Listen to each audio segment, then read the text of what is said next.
ಬ್ರಾಹ್ಮಣ ಸಮಾಜದ ಧಾರ್ಮಿಕ ಪರಂಪರೆಯ ನಂಬಿಕೆಯಾದ ಜನಿವಾರ ತೆಗೆಸಿದ ಘಟನೆ ಅತ್ಯಂತ ಖಂಡನಾರ್ಹವಾದುದು.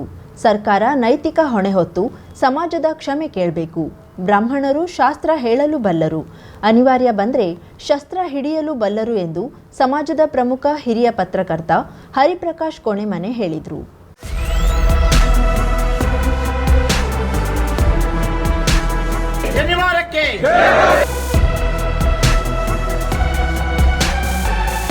ಶಂಕರ ಭಗವತ್ಪಾದರಿಗೆ, ಆಚಾರ್ಯತ್ರಯರಿಗೆ, ಭಾರತ ಮಾತೆಗೆ, ಬೋಲೋ ಭಾರತ್ ಮಾತಾ ಕಿ. ಯಲ್ಲಪುರ ಪಟ್ಟಣದಲ್ಲಿ ನಡೆದ ಅಖಿಲ ಕರ್ನಾಟಕ ಬ್ರಾಹ್ಮಣ ಮಹಾಸಭಾ ಮತ್ತು ತಾಲೂಕಾ ಹವ್ಯಕ ಮಹಾಸಭಾ ಜಂಟಿಯಾಗಿ ಹಮ್ಮಿಕೊಂಡ ಜನಿವಾರ ತೆಗೆಸಿದ ಸಿಇಟಿ ಪರೀಕ್ಷಾ ಮಂಡಳಿ ಕ್ರಮದ ವಿರುದ್ಧ ಪ್ರತಿಭಟನಾ ಮೆರವಣಿಗೆ ನಡೆಸಿ ತಹಶೀಲ್ದಾರರಿಗೆ ಮನವಿ ಸಲ್ಲಿಸುವ ಸಂದರ್ಭದಲ್ಲಿ ಮಾತನಾಡಿದರು.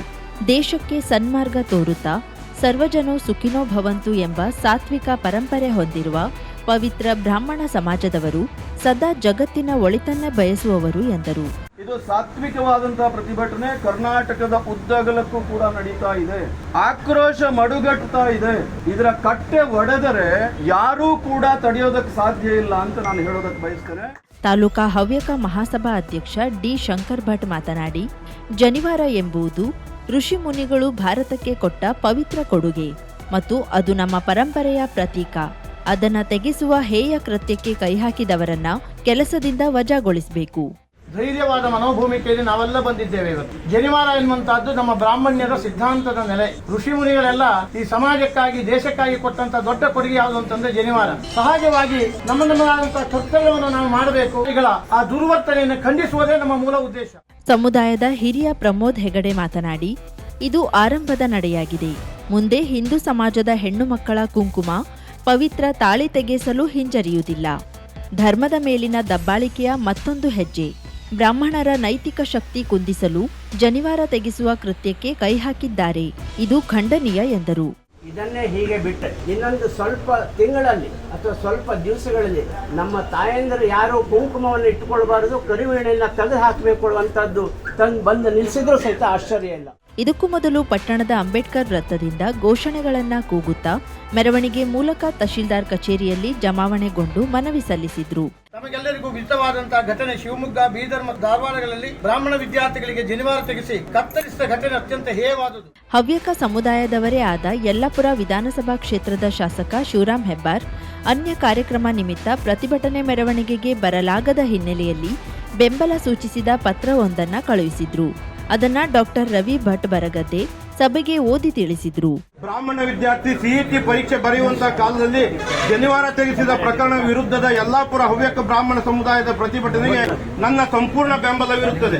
ಇಡೀ ವಿಶ್ವದಲ್ಲಿ ಅತ್ಯಂತ ಉತ್ಕೃಷ್ಟವಾದಂತಹ, ಅತ್ಯಂತ ಮಾದರಿಯಾಗಿರ್ತಕ್ಕಂಥ ಸಂಸ್ಕಾರ, ಸಂಸ್ಕೃತಿ, ಆಚಾರ, ವಿಚಾರ, ಪರಂಪರೆಗಳನ್ನು ಹೊಂದಿರತಕ್ಕಂಥ ಸಮಾಜ ಅಂದ್ರೆ ಅದು ಬ್ರಾಹ್ಮಣ ಸಮಾಜ ಅನ್ನೋದನ್ನ.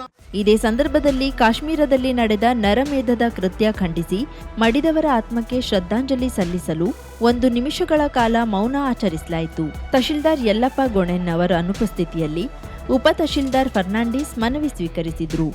ಸಮಾಜದ ಪ್ರಮುಖರಾದ ಶಂಕರ್ ಭಟ್ ತಾರಿಮಕ್ಕಿ ಸ್ವಾಗತಿಸಿ ಪ್ರಾಸ್ತಾವಿಕ ನುಡಿದರು. ಸಮಾಜದ ಪ್ರಮುಖ ಮುರಳಿ ಹೆಗಡೆ ವಂದಿಸಿದ್ರು. ನೂರಾರು ಸಂಖ್ಯೆಯಲ್ಲಿ ಸಾರ್ವಜನಿಕರು ಭಾಗವಹಿಸಿದ್ರು. ಮಹಿಳೆಯರು ಪ್ರತಿಭಟನೆಯಲ್ಲಿ ಭಾಗವಹಿಸಿದ್ದು ವಿಶೇಷವಾಗಿತ್ತು.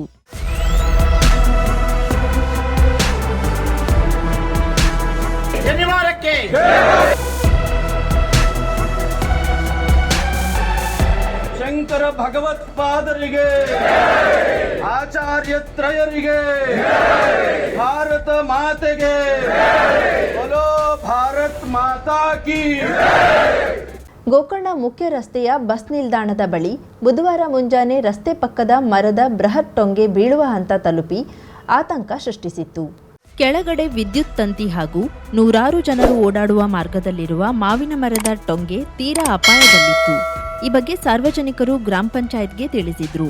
ಆದರೆ ವಾಯುವ್ಯ ಕರ್ನಾಟಕ ರಸ್ತೆ ಸಾರಿಗೆ ಸಂಸ್ಥೆಯವರ ಜಾಗದಲ್ಲಿರುವ ಮರವಾಗಿದ್ದರಿಂದ ಬಸ್ ನಿಲ್ದಾಣದವರೇ ತೆರವುಗೊಳಿಸಲಿ ಎಂದಿದ್ದು, ನಂತರ ಸಾರಿಗೆ ಸಂಸ್ಥೆಯವರು ಕೆಲಸದವರನ್ನ ನೀವು ಕರೆಯಿಸಿ ನಾವು ಹಣ ನೀಡುತ್ತೇವೆ ಎಂದು ಪಂಚಾಯತ್ಗೆ ತಿಳಿಸಿದ್ರು. ಹೀಗೆ ತಿಕ್ಕಾಟ ನಡೆಯುತ್ತಿತ್ತು. ಈ ವೇಳೆ ಗ್ರಾಮ ಪಂಚಾಯತ್ ಸದಸ್ಯ ಗಣಪತಿ ನಾಯ್ಕ್ ಆಗಮಿಸಿ ಪಂಚಾಯತ್ ಅಧಿಕಾರಿಗಳಿಗೂ ತಿಳಿಸಿದ್ರು. ಆದರೂ ಸ್ಥಳಕ್ಕೆ ಬರದಿದ್ದಾಗ ಮರ ಕಡಿಯುವವರ ಹುಡುಕಿ ಕರೆಯಿಸಿ ಬೀಳುವ ಹಂತದಲ್ಲಿದ್ದ ಮರದ ಟೊಂಗೆ ತೆರವುಗೊಳಿಸಿದ್ದಾರೆ. ಹೆಸ್ಕಾಂ ಲೈನ್ಮನ್ ವೆಂಕಟೇಶ್ ಗೌಡ ಹಾಗೂ ಸ್ಥಳೀಯರು ತೆರವು ಕಾರ್ಯಾಚರಣೆಗೆ ಸಹಕಾರ ನೀಡಿದ್ರು. ಪಿಐ ಶ್ರೀಧರ್ ಹಾಗೂ ಪಿಎಸ್ಐ ಖಾದರ್ ಬಾಷಾ ಸ್ಥಳದಲ್ಲಿದ್ದು ಜನರಿಗೆ ಸಂಚಾರಕ್ಕೆ ತೊಡಕಾಗದಂತೆ ನಿಗಾ ವಹಿಸಿದ್ರು. ಮಂಗಳವಾರ ಸಹ ಇದೇ ಮರದ ಕೊಂಬೆ ಬಿದ್ದು ಸಂಚಾರಕ್ಕೆ ತೊಂದರೆಯಾಗಿತ್ತು. ಆದರೆ ಯಾವುದೇ ಅಪಾಯ ಎದುರಾಗಿರಲಿಲ್ಲ. ಆದರೆ ಬುಧವಾರದ ಘಟನೆಯಲ್ಲಿ ಸ್ವಲ್ಪ ನಿರ್ಲಕ್ಷಿಸಿದ್ರೂ ಭಾರೀ ಅನಾಹುತವಾಗುತ್ತಿತ್ತು. ಸಕಾಲಕ್ಕೆ ಮರದ ಕೊಂಬೆ ತೆರವುಗೊಳಿಸಿ ಮುಂದೆ ಆಗುತ್ತಿದ್ದ ಅವಘಡಗಳನ್ನು ತಪ್ಪಿಸಿ ಜನರನ್ನ ರಕ್ಷಿಸಿದ ಈ ಕಾರ್ಯಾಚರಣೆ ತಂಡಕ್ಕೆ ಸಾರ್ವಜನಿಕರು ಕೃತಜ್ಞತೆ ಸಲ್ಲಿಸಿದ್ದಾರೆ. ಕರಾವಳಿ ಮುಂಜಾವು ಡಿಜಿಟಲ್ ನ್ಯೂಸ್, ವಿನಾಯಕ್ ಶಾಸ್ತ್ರಿ, ಗೋಕರ್ಣ. ಮುಖ್ಯಮಂತ್ರಿ ಸಿದ್ದರಾಮಯ್ಯ ಅವರ ಅಧ್ಯಕ್ಷತೆಯಲ್ಲಿ ಕಾವೇರಿ ನಿವಾಸದಲ್ಲಿ ನಡೆದ ಕರ್ನಾಟಕ ಜಲ ಸಾರಿಗೆ ಮಂಡಳಿಯ ಸಭೆ ನಡೆಯಿತು. ಸಭೆಯಲ್ಲಿ ಮುಖ್ಯಮಂತ್ರಿಗಳು ಅಧಿಕಾರಿಗಳಿಗೆ ಹಲವು ಸೂಚನೆಯನ್ನ ನೀಡಿದರು. ರಾಜ್ಯದ ಬಂದರುಗಳು, ಅಭಿವೃದ್ಧಿ, ಜಲ ಸಾರಿಗೆ ಯೋಜನೆಗಳ ಪ್ರಗತಿ, ಸರಕು ಸಾಗಾಣಿಗೆ ಅವಶ್ಯವಿರುವ ಮೂಲ ಸೌಲಭ್ಯಗಳ ಬಗ್ಗೆ ಸಮಿತಿಯಲ್ಲಿ ಚರ್ಚಿಸಲಾಯಿತು. ಮಂಗಳೂರಿನ ಗುರುಪುರ ನೇತ್ರಾವತಿ ನದಿಯಲ್ಲಿ ಮಂಗಳೂರು ವಾಟರ್ ಮೆಟ್ರೋ ಯೋಜನೆ ಕಾರ್ಯಗತಗೊಳಿಸುವ ಪ್ರಸ್ತಾವನೆಗೆ ಅನುಮೋದನೆ ನೀಡಿದ್ರು. ಸಾಗರ್ಮಾಲಾ ಯೋಜನೆಯಡಿಯಲ್ಲಿ ಮಂಗಳೂರಿನಲ್ಲಿ ಕರ್ನಾಟಕ ಜಲ ಸಾರಿಗೆ ತರಬೇತಿ ಕೇಂದ್ರವನ್ನ ಸ್ಥಾಪಿಸುವ ಪ್ರಸ್ತಾವನೆಗೆ ಮುಖ್ಯಮಂತ್ರಿಯವರು ಒಪ್ಪಿಗೆ ನೀಡಿದ್ರು. ಪುನರ್ವಸತಿ ಮತ್ತು ಬಂದರು ಸಂಬಂಧಿತ ಕಾರ್ಯಾಚರಣೆಗಳಿಗೆ ಭೂಮಿ ಹಂಚಿಕೆ ಗುತ್ತಿಗೆ ಅವಧಿಯನ್ನ ಪರಿಶೀಲಿಸಿ ಪ್ರಸ್ತಾವನೆ ಸಲ್ಲಿಸಲು ಅಧಿಕಾರಿಗಳಿಗೆ ಸೂಚಿಸಿದ್ದು, ಜೊತೆಗೆ ಅತಿಕ್ರಮಣ ಮಾಡಿಕೊಂಡಿರುವವರನ್ನ ಕೂಡಲೇ ಎತ್ತಂಗಡಿ ಮಾಡುವಂತೆ ಸಿಎಂ ಸೂಚಿಸಿದ್ರು. ಉತ್ತರ ಕನ್ನಡ ಜಿಲ್ಲೆಯಲ್ಲಿ ಗುರುತಿಸಲಾಗಿರುವ ದ್ವೀಪಗಳ ಸಮಗ್ರ ಅಭಿವೃದ್ಧಿಗೆ ಸಂಬಂಧಿಸಿದಂತೆ ಡ್ರೋನ್ ಸರ್ವೆ ಮಾಡಿಸಿ ಇನ್ನು 3 ತಿಂಗಳ ಒಳಗಾಗಿ ವರದಿ ನೀಡುವಂತೆ ಉತ್ತರ ಕನ್ನಡ ಜಿಲ್ಲಾಧಿಕಾರಿಗಳಿಗೆ ಸೂಚಿಸಿದ್ರು. ಆಂಧ್ರಪ್ರದೇಶ, ವಿಶಾಖಪಟ್ಟಣ, ಕೇರಳ, ತಮಿಳುನಾಡು, ಗುಜರಾತ್ಗಳಲ್ಲಿ ಬಂದರುಗಳು ಹೇಗೆ ಕಾರ್ಯನಿರ್ವಹಿಸುತ್ತಿವೆ ಎಂಬುದರ ಬಗ್ಗೆ ಅಧ್ಯಯನ ಮಾಡಿ ವರದಿ ಸಲ್ಲಿಸಲು ಅಧಿಕಾರಿಗಳಿಗೆ ಸೂಚನೆ ನೀಡಿದ್ದು, ಮುಂದಿನ ದಿನದಲ್ಲಿ ರಾಜ್ಯದ ಬಂದರು ಅಭಿವೃದ್ಧಿಗೆ ಎಲ್ಲ ರೀತಿಯ ಸಹಕಾರ, ಸೌಲಭ್ಯವನ್ನ ನೀಡುವುದಾಗಿ ಭರವಸೆ ನೀಡಿದರು. ಸಭೆಯಲ್ಲಿ ರಾಜ್ಯ ಮೀನುಗಾರಿಕೆ, ಬಂದರು ಮತ್ತು ಒಳನಾಡು ಜಲಸಾರಿಗೆ ಸಚಿವ ಮಂಕಾಳ್ ವೈದ್ಯ ಮತ್ತು ಅಧಿಕಾರಿಗಳು ಪಾಲ್ಗೊಂಡಿದ್ರು.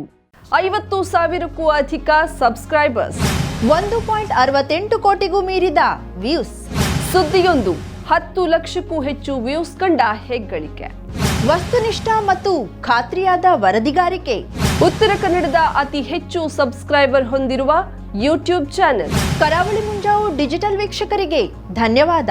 ಇನ್ಮುಂದೆ ಸುದ್ದಿಯಲ್ಲ ಮತ್ತಷ್ಟು ಸೊಗಸು.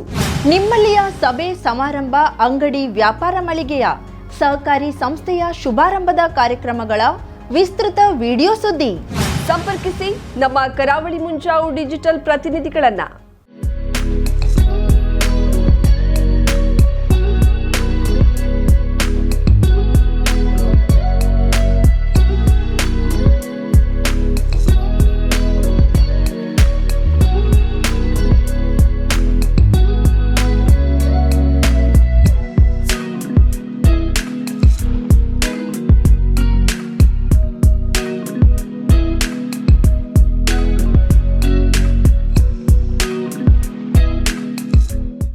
ಸಮಾರಂಭ ನಿಮ್ಮದು, ಸಂಭ್ರಮ ನಮ್ಮದು. ನೋಡ್ತಾ ಇರಿ ಕರಾವಳಿ ಮುಂಜಾವು ಡಿಜಿಟಲ್.